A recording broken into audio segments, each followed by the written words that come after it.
Internal combustion engines जैसे petrol engine और diesel engine को स्टार्ट करने से पहले यह ज़रूरी है कि उस पर से लोड हटा दिया जाए।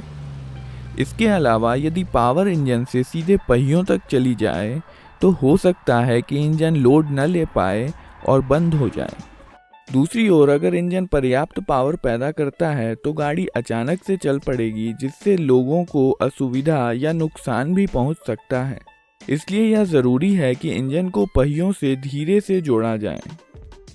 इसके अलावा ऐसी कई स्थितियां होती हैं जिसमें हम इंजन को पहियों से डिस्कनेक्ट करना चाहेंगे, जैसे कि जब हमें ब्रेक लगाना हो या जब गाड़ी ढलान पर हो।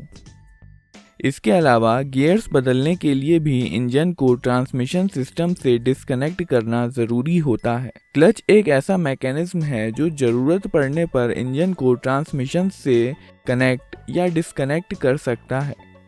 इस वीडियो में हम देखेंगे कि गाड़ी में क्लच पैडल दबाने पर कैसे एक क्लच इंजन को ट्रांसमिशन सिस्टम से कनेक्ट या डिस्कनेक्ट कर देता है। जैसा कि हम जानते हैं कि पावर गाड़ी के इंजन में बनती है, जिसके कारण क्रैंकशाफ्ट घूमता है और क्रैंकशाफ्ट से पावर क्लच के माध्यम से गियर बॉक्स को ट्रांसमिट होती है। इसके बाद यह पावर प्रोपेलर शाफ्ट और डिफरेंशियल से होते हुए पहियों तक पहुंचती है।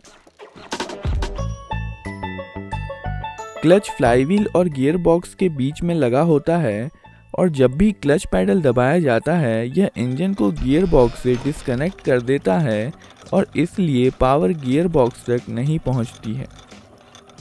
अब गियर्स आसानी से बदले जा सकते हैं क्योंकि इस अवस्था में गियर्स फ्रीली घूम रहे होते हैं और गियर्स पर कोई फोर्स नहीं लग रहा होता है।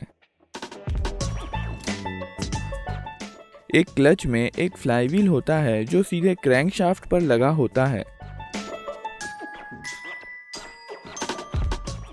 और इसलिए जब इंजन चल रहा होगा तब फ्लाईव्हील भी घूमेगा। इसके बाद एक क्लच प्लेट होती है जो कि स्टील से बनी होती है और इसके दोनों तरफ फ्रिक्शन मटेरियल लगा होता है।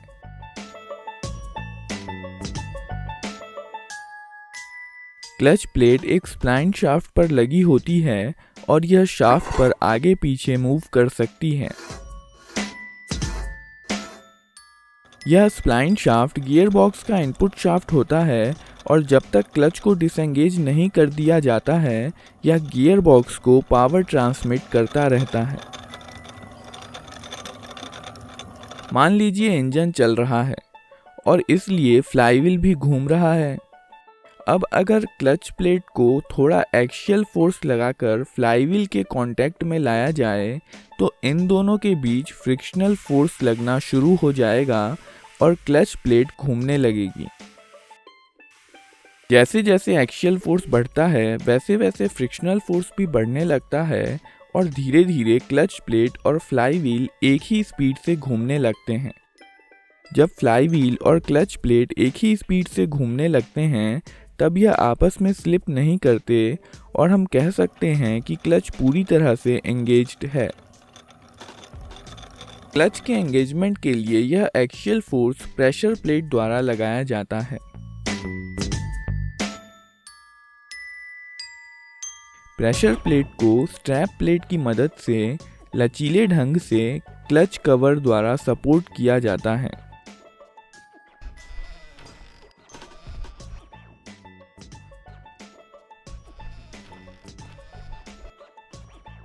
प्रेशर प्लेट पीछे की तरफ से रिट्रैक्टर क्लिप की मदद से डायफ्राम स्प्रिंग के बाहरी किनारों से जुड़ी होती है।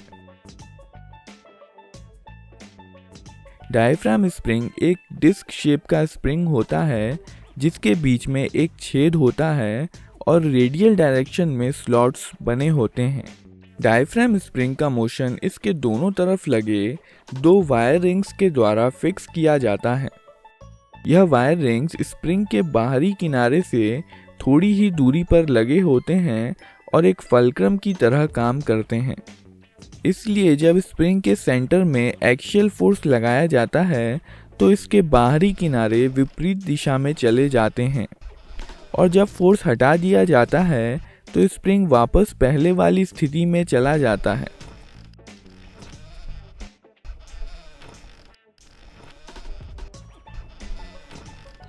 यह 2 वायर रिंग्स रिवेट के द्वारा अपनी पोजीशन पर फिक्स किए जाते हैं और बदले में यह रिवेट क्लच कवर पर फिक्स होते हैं। चूंकि प्रेशर प्लेट डायफ्राम स्प्रिंग से जुड़ी हुई है, यह स्प्रिंग के बाहरी किनारे के साथ मूव करती है।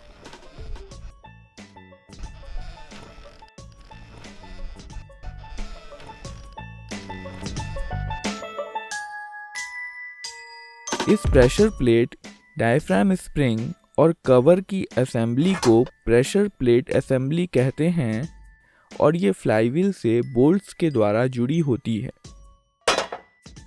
इसलिए फ्लाईव्हील और प्रेशर प्लेट असेंबली एक यूनिट की तरह काम करते हैं और एक ही स्पीड से घूमते हैं। फ्री कंडीशन में डायफ्राम स्प्रिंग कोन शेप का होता है, लेकिन जब कवर को फ्लाईव्हील से जोड़ा जाता है तब यह लगभग फ्लैट शेप में आ जाता है और यह प्रेशर प्लेट पर स्प्रिंग फोर्स लगाने लगता है। इसी फोर्स के कारण प्रेशर प्लेट क्लच प्लेट को फ्लाईव्हील पर दबा देती है और क्लच प्लेट पर दोनों तरफ से दबाव के कारण इस पर दोनों तरफ से फ्रिक्शनल फोर्स लगता है और यह घूमती है। जब क्लच पैडल दबाया जाता है, एक क्लच बियरिंग डायफ्राम स्प्रिंग के सेंटर को अंदर की तरफ धकेलती है। इसकी वजह से स्प्रिंग का बाहरी किनारा और इसलिए प्रेशर प्लेट बाहर की तरफ मूव करते हैं। इसलिए क्लच प्लेट पर से दबाव हट जाता है और यह फ्लाईव्हील से अलग हो जाती है। इसलिए अब क्लच प्लेट से कोई पावर ट्रांसमिट नहीं हो रही है और इंजन ट्रांसमिशन से अलग हो गया है। जब क्लच पैडल को रिलीज कर दिया जाता है तो क्लच प्लेट फ्लाईव्हील से वापस जुड़ जाती है और एक बार फिर से क्लच से पावर ट्रांसमिट होने लग जाती है। इंजन में फ्लक्चुएशन, अचानक से क्लच एंगेजमेंट या दूसरे किसी झटके का ट्रांसमिशन पर असर कम करने के लिए क्लच प्लेट में टॉर्शनल स्प्रिंग दी जाती हैं। गियर बॉक्स का इनपुट शाफ्ट स्प्लाइंड हब से जुड़ा होता है। वहीं रिटेनर प्लेट्स क्लच प्लेट पर फिक्स होती हैं। हब इन दोनों रिटेनर प्लेट्स के बीच में लगाया जाता है और कुछ हद तक घूम सकता है। टॉर्शनल स्प्रिंग को लगाने के लिए स्लॉट्स दिए जाते हैं। इस प्रकार जब क्लच एंगेज होता है तो क्लच प्लेट के घूमने के कारण पहले स्प्रिंग्स हब पर कंप्रेस होती हैं और फिर यह हब पर फोर्स लगाने लगती हैं, जिसके कारण हब घूमता है।